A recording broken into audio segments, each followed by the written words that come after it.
Hello, good afternoon students. Welcome to my YouTube channel Vandana classes. बच्चों, अभी तक मैं आपको थ्योरी की क्लास पढ़ा रही थी, लेकिन अभी मैं थोड़ा सा ऑब्जेक्टिव क्वेश्चन लेकर आई हूँ क्योंकि बहुत से कंपटीशन एग्ज़ाम होने वाले हैं बीच में, तो उससे रिलेटेड क्वेश्चन मैं बनाकर लाई हूँ। ये एक मॉडल प्रश्न पत्र है जिसमें आज आपको सिर्फ प्रोटीन से रिलेटेड क्वेश्चन देखने को मिलेंगे। ऐसे धीरे धीरे हम जितने भी आपके टॉपिक्स हैं उस पर क्वेश्चन लेकर आएंगे। तो आज आइए सीरीज पर। आपका पहला क्वेश्चन है, आप देखिए।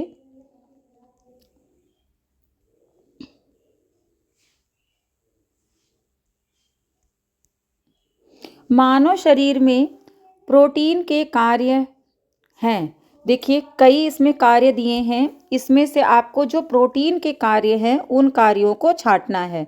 ठीक है, मानव शरीर में प्रोटीन के कार्य हैं तो ऊतकों की वृद्धि एवं रखरखाव, वांछनीय बैक्टीरिया की वर्धक वृद्धि पृथककारी के रूप में, समुचित पीएच का रखरखाव, पोषक तत्व का संवहन। तो देखिए बच्चों, इसमें जो है आपका नीचे ऑप्शन दिया हुआ है कि आपके कौन कौन से ऑप्शन सही हैं। तो आप इसमें देखिए, प्रोटीन का जो कार्य होता है वो है ऊतकों की वृद्धि एवं रखरखाव, समुचित पीएच का रखरखाव और पोषक तत्वों का संवहन। तो ये आपका हो जाएगा ए, डी और ई।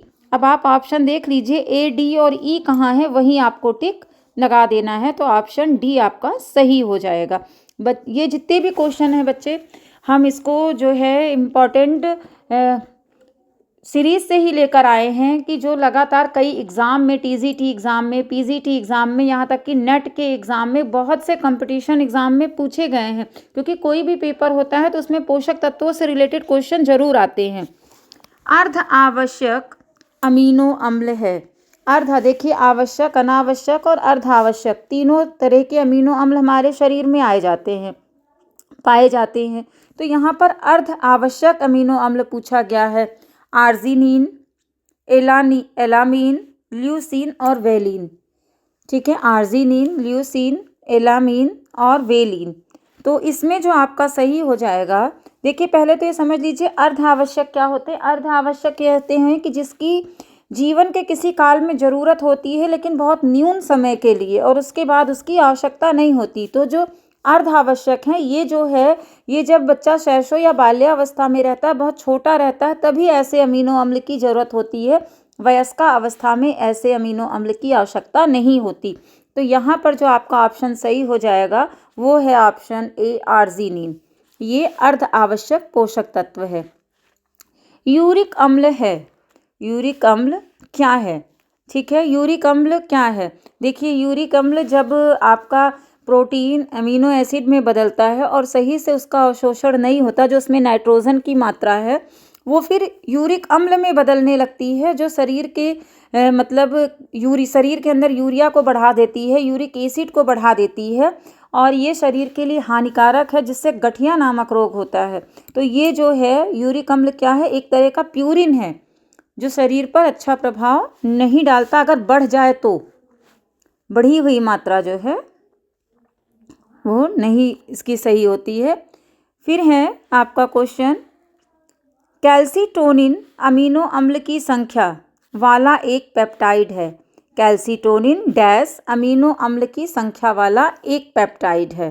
कितने अमीनो अम्ल की संख्या वाला? 8, 16, 32, 42। तो ये जो पेप्टाइड है, इसमें अमीनो अम्ल की संख्या 8 होती है। कितनी होती है? 8 होती है। फिर आपका है क्वेश्चन, डोपामाइन निम्नलिखित में से किस अमीनो अम्ल द्वारा संश्लेषित की जाती है? डोपामाइन निम्नलिखित में से किस अमीनो अम्ल द्वारा संश्लेषित की जाती है? तो इसमें जो आपका होगा, डोपामाइन जो है मिथ्योनाइन द्वारा अवशोषित की जाती है। किसके द्वारा? मिथ्योनाइन द्वारा अवशोषित की जाती है। ओके, अब आगे चलते हैं। नेक्स्ट क्वेश्चन देखिए। नेक्स्ट क्वेश्चन, गर्भावस्था के दौरान संश्लेषित कुल प्रोटीन की मात्रा। गर्भावस्था के दौरान संश्लेषित कुल प्रोटीन की मात्रा। तो पहले ये समझ लीजिए बच्चों, जैसे गर्भावस्था है, धात्री अवस्था है, ठीक है, बाल्यावस्था है जिसमें शरीर का बाल्यावस्था में भी शरीर का निर्माण होता है। गर्भावस्था में क्या होता है, शरीर के अंदर आपके जो है एक नया शिशु पल रहा होता है, उसको भी वृद्धि विकास की या उसके भी विकास की आवश्यकता होती है जिससे उसके शरीर का निर्माण हो सके। तो इस सब चीज़ के लिए अतिरिक्त प्रोटीन की आवश्यकता होती है। तो गर्भावस्था के दौरान संश्लेषित कुल प्रोटीन जो होती है उसकी मात्रा जो है वो है 700 ग्राम। कितनी है? 700 ग्राम। फिर है प्रोलाइन, यह एक अनावश्यक अमीनो अम्ल है। प्रोलाइन एक अनावश्यक अमीनो अम्ल है। यह कथन, देखिए कथन दिया है, असंगत है, असंबंधित है, गलत है या सही है। तो प्रोलाइन क्या है? यह एक अनावश्यक अमीनो अम्ल है। ये कथन सही है, ऑप्शन डी सही हो जाएगा। सब क्वेश्चन आपके प्रोटीन से रिलेटेड मिलेंगे, छोटे छोटे से क्वेश्चन हैं आपके। फिर है न्यूक्लिक अम्ल न्यूक्लियोटाइड के क्या हैं? डैश लगा है, अंतःरूपी, बाह्यरूपी, बहुलक, इनमें से कोई नहीं। अंतःरूपी, बाह्यरूपी, बहुलक, इनमें से कोई नहीं। तो आपको बता दें कि न्यूक्लियोटाइड क्या है, यह बहुलक होते हैं। क्या होते हैं? ये बहुलक होते हैं। ठीक, अब आइए इसको मैं थोड़ा सा इस क्वेश्चन को बड़ा कर देती हूँ जिससे आपको समझ में आए थोड़ा सा, ये क्योंकि कूट के क्वेश्चन है। कुछ रोग दिए हुए हैं और किसकी कमी से दिया हुआ है, ये ऑप्शन बगल में दिए हैं। ऐसे क्वेश्चन बहुत पूछे जाते हैं मिलाने के लिए। तो इसमें पहला है आपका पेलाग्रा, बेरी, कोलोनोकिया, जीरोथैल्मिया। तो यहाँ पर बगल में जो ऑप्शन दिया हुआ है, लोहा, नायसिन, एस्कॉर्बिक अम्ल, रेटिना संबंधी रोग और थायमिन। ठीक है, अब आपको इसमें से मिलाना है। तो आप देखिए जो पेलाग्रा है आपका, पेलाग्रा जो है आपका वो नायसिन की कमी से होता है। ठीक है, बेरी जो है आपका, बेरी जो है आपका वो थायमिन की कमी से होता है। ये है थायमिन। और कोटोनेकिया रोग जो है वो से होता है। ठीक है, बेरी जो है आपका, बेरी जो है आपका वो थायमिन की कमी से होता है। ये है थायमिन।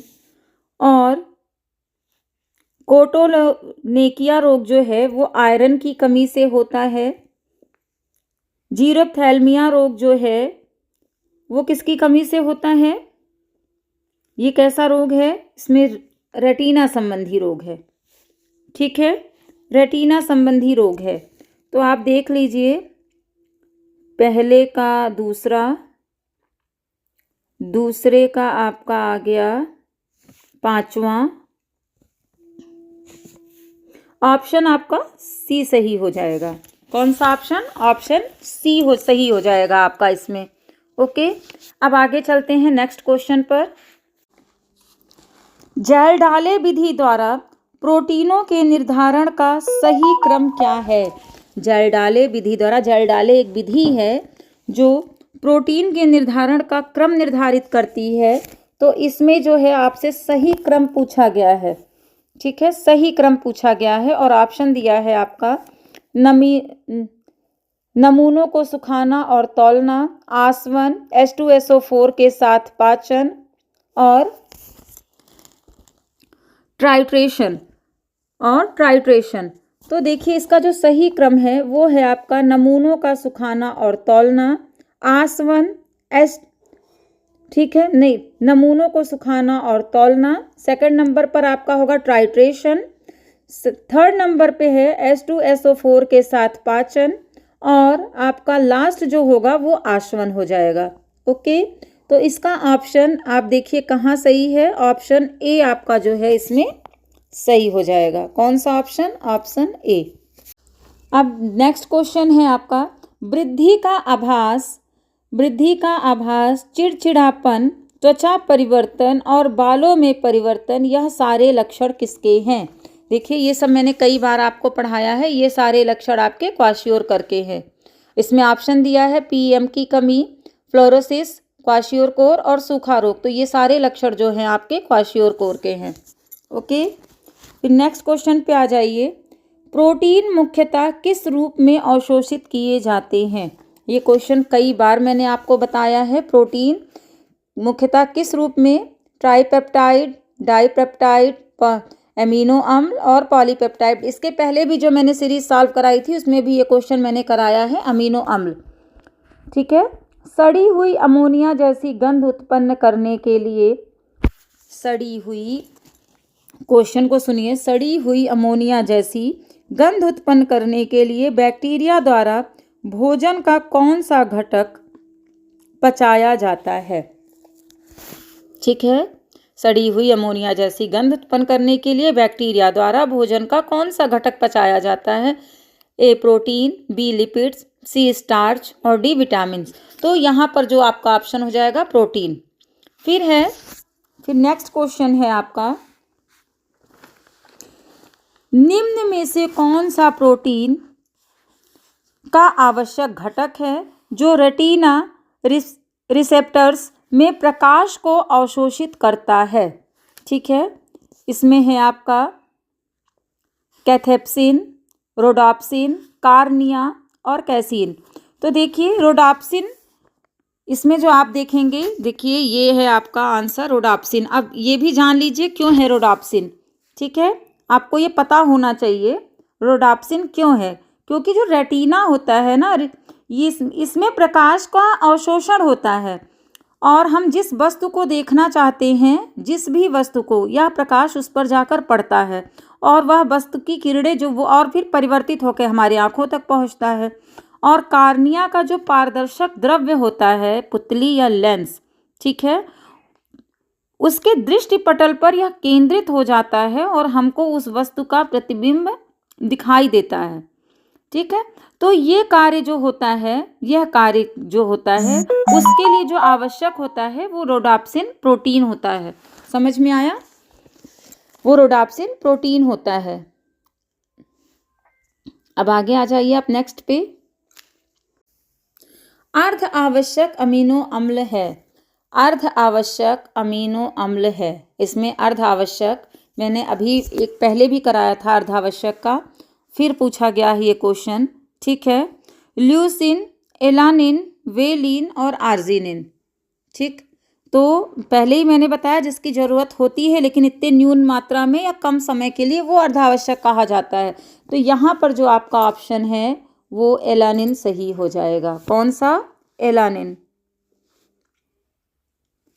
नेक्स्ट क्वेश्चन है, isoleucine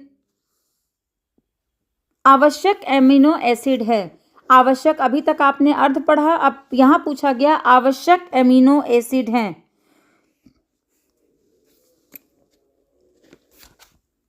isoleucine, glycine, alanine, proline. ठीक है, इसमें से आवश्यक पूछा गया है तो आवश्यक जो है, आवश्यक आइसोल्यूसिन है। ये सब मैंने आपको जो प्रोटीन पढ़ाया था उसमें मैंने आवश्यक अनावश्यक सबका नाम लिखकर आपको समझाया था। फिर है क्वेश्चन आपका,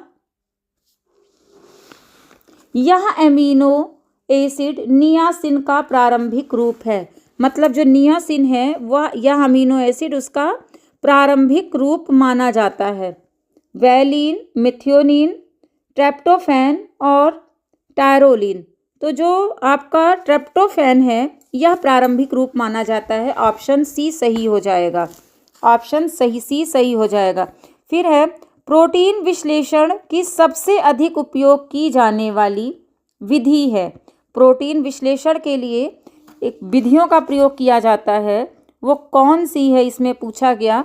तो वो कौन सी विधि है? जेल्डाल्ड विधि, फिनॉल सल्फ्यूरिक एसिड विधि, सैक्सलेट विधि या उपरोक्त में से कोई नहीं। तो अभी इसके पहले भी जर्डाल्ड विधि का नाम आया था, तो यहाँ ऑप्शन ए सही हो जाएगा।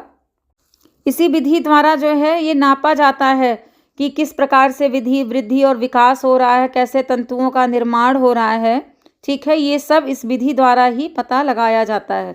ऑस्टियोमलेशिया, तो जो आपका ओडीमा होता है ना, ओडीमा रोग, ये ऑप्शन बी ओडीमा, ये रोग जो होता है ना, इस शरीर में जब प्रोटीन की कमी हो जाती है तो शरीर में सूजन आने लगती है और जो कोशिकाएं होती हैं उनके ऊतकों में पानी भरना शुरू हो जाता है। ठीक है, तो इसमें क्या होता है कि जब पानी भरने लगता है तो शरीर सूज आती है। इसी को ओडीमा रोग कहते हैं। कौन सा रोग कहते हैं? ओडीमा रोग कहते हैं। फिर नेक्स्ट क्वेश्चन है आपका, किसकी कमी से वृद्धि में अवरोध एवं ग्लूकोज, वसा तथा प्रोटीन के चयापचय में बाधा उत्पन्न होती है? यहाँ ऑप्शन दिया है क्रोमियम, सिल्वर, फ्लूरेस या कोबाल्ट। तो जो है आपका इसमें ऑप्शन सही हो जाएगा ऑप्शन ए। जब शरीर में क्रोमियम की कमी हो जाती है, ठीक है, क्रोमियम अत्यंत सूक्ष्म मात्रा में जो है मानव और पशुओं के ऊतकों में तो पाया जाता है, लेकिन अभी जब इसकी अगर कमी होने लगे तो क्या हो जाएगा? वृद्धि भी अवरोध हो जाएगी और ग्लूकोज और प्रोटीन के चयापचय में भी दिक्कत हो जाती है। अब आगे नेक्स्ट क्वेश्चन पर आइए। अब इसमें है प्रोटीन में नाइट्रोजन का प्रतिशत है। देखिए अभी फिर आप सोचेंगे वही क्वेश्चन है, नहीं, यहाँ पर जो है घुमाकर थोड़ा सा दिया है कि प्रोटीन में नाइट्रोजन का प्रतिशत देखिए ऐसे दिया हुआ है 4 से 7%, 16 से 20%, 10 से 20% होना, 20 से 30% होना चाहिए था, यहाँ से 20 से 20% लिख गया है। ठीक है, तो और यहाँ पर 26 से 30%। तो आपका देखिए जो ऑप्शन सही हो जाएगा, इसमें दिमाग लगा के इस क्वेश्चन को आपको करना है। आपको मैंने बताया कि प्रोटीन में 16% नाइट्रोजन पाया जाता है, तो 14 से 20% का ऑप्शन आपका यहाँ बी सही हो जाएगा। ओके, कौन सा? बी ऑप्शन आपका सही हो जाएगा। फिर नेक्स्ट क्वेश्चन है, प्रोटीन की घटती हुई मात्रा को क्रम में बताइए। प्रोटीन की घटती हुई मात्रा, यहाँ पर कुछ खाद्य पदार्थ दिए हैं, डबल रोटी, चीज़, मक्खन, उबला हुआ अंडा। डबल रोटी, चीज़, मक्खन, उबला हुआ अंडा, इसको घटते हुए क्रम में आपको बताना है। किस क्रम में बताना है? घटते हुए क्रम में बताना है कि किसमें सबसे कम पाई जाती है।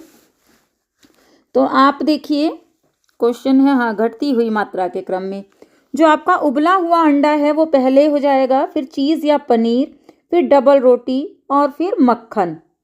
ओके, तो इसका ऑप्शन जो है, ऑप्शन आपका ये डी वाला ऑप्शन आपका इसमें सही हो जाएगा। डी वाला ऑप्शन आपका इसमें सही हो जाएगा। चौथा, दूसरा, पहला, तीसरा। फिर क्वेश्चन है, धात्री माता 0 से 6 माह के शिशु को जो दूध पिला रही है के लिए प्रोटीन की प्रस्तावित मात्रा ICMR 2010 द्वारा कितनी निर्धारित की गई है? ठीक है, मैंने यहाँ पर इतना ही लिखा है धात्री मात्रा के लिए, लेकिन ये ऐसे पूछा जाता है क्वेश्चन, 68 ग्राम प्रतिदिन, 74 ग्राम प्रतिदिन, 80 ग्राम या 55 ग्राम।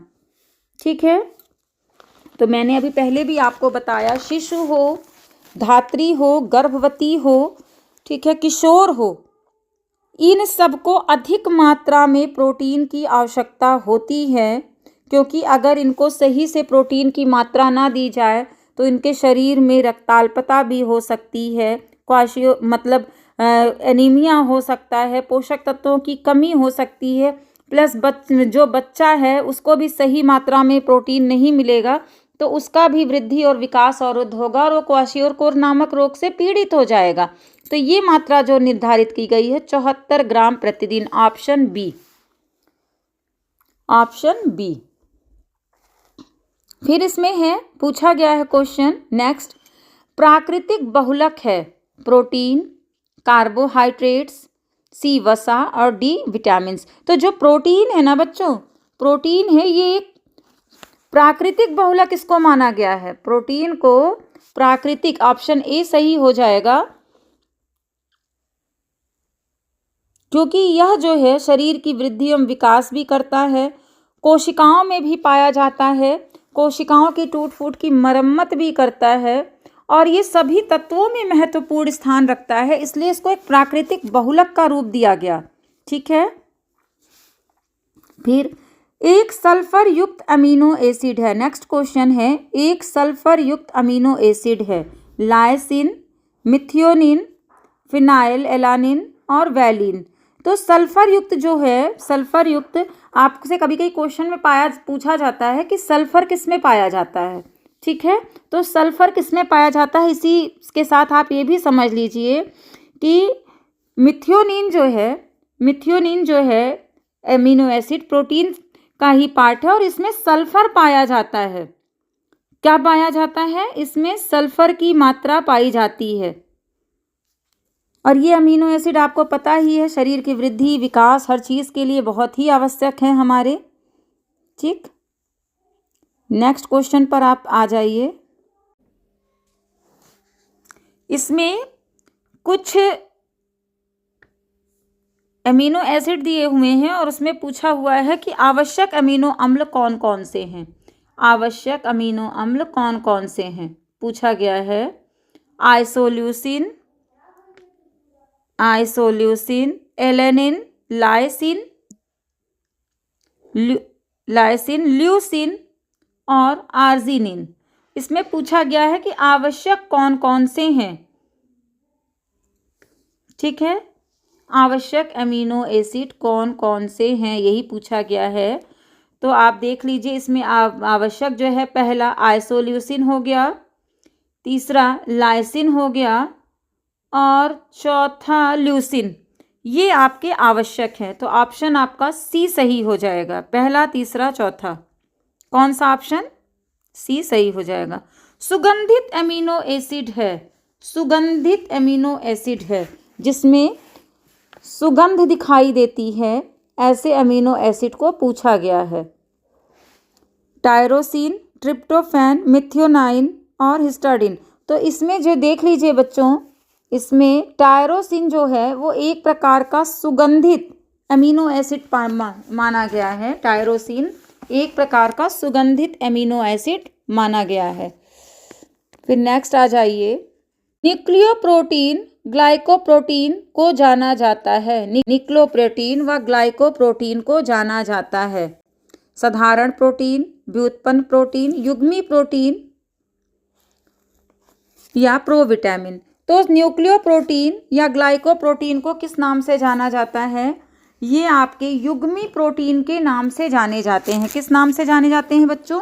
ये आपके युग्मी प्रोटीन के नाम से जाने जाते हैं। फिर नेक्स्ट क्वेश्चन है आपका, मस्तिष्क ऊर्जा का मुख्य स्रोत। जो मस्तिष्क को ऊर्जा प्रदान करता है उसका मुख्य स्रोत यहाँ युग्मी सी। प्रोटीन जो है वो मस्तिष्क को ऊर्जा प्रदान करने का मुख्य कार्य करता है। नेक्स्ट है, समानता कम प्रोटीन वाला आहार किस रोग में देते हैं? पीलिया में, जलने पर, बुखार में, कुपोषण पे। तो पीलिया में क्योंकि पाचन क्षमता कम हो जाती है, प्रोटीन युक्त आहार इसलिए इस अवस्था में कम देते हैं। फिर नेक्स्ट 28वां क्वेश्चन है, प्रोटीन की इकाई है अमीनो एसिड, न्यूक्लियो एसिड, वसीय अम्ल या ग्लूकोज। तो ये कई बार क्वेश्चन आ चुका कि अमीनो एसिड ही प्रोटीन की इकाई है।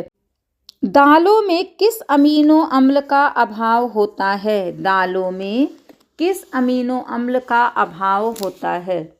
ओके, तो आपका दालों में ऑप्शन है लाइसिन, मिथियोनिन, ल्यूसिन, कोई नहीं। लाइसिन, मिथियोनिन, ल्यूसिन और कोई नहीं। तो दालों में जो है आपके मिथियोनिन का अभाव होता है। दलहन में मिथियोनिन नहीं पाई जाती, शरीर में तो ये पाई जाती है लेकिन दालों में इसका अभाव होता है। फिर नेक्स्ट लास्ट क्वेश्चन है आज का 30वां, प्रोटीन प्राप्ति का सर्वोत्तम साधन है दालें, सोयाबीन, दही या हरी सब्जियां। तो प्रोटीन जो प्राप्ति का इसमें सर्वोत्तम साधन है वो है आपका सोयाबीन। बच्चों ये 30 क्वेश्चन प्रोटीन से रिलेटेड थे। आगे मैं और भी क्वेश्चन लेकर आऊंगी ऐसे ही। आई थिंक आपको समझ में आया होगा। अगर कुछ समझ में ना आए तो आप क्वेश्चन के बाद में कमेंट कर सकते हैं, और आप चाहें तो इन क्वेश्चनों का स्क्रीनशॉट भी ले सकते हैं। ये सब मैंने इंपॉर्टेंट क्वेश्चन कुछ निकाले थे आपके लिए, उन्हीं में से है। Okay, thank you so much.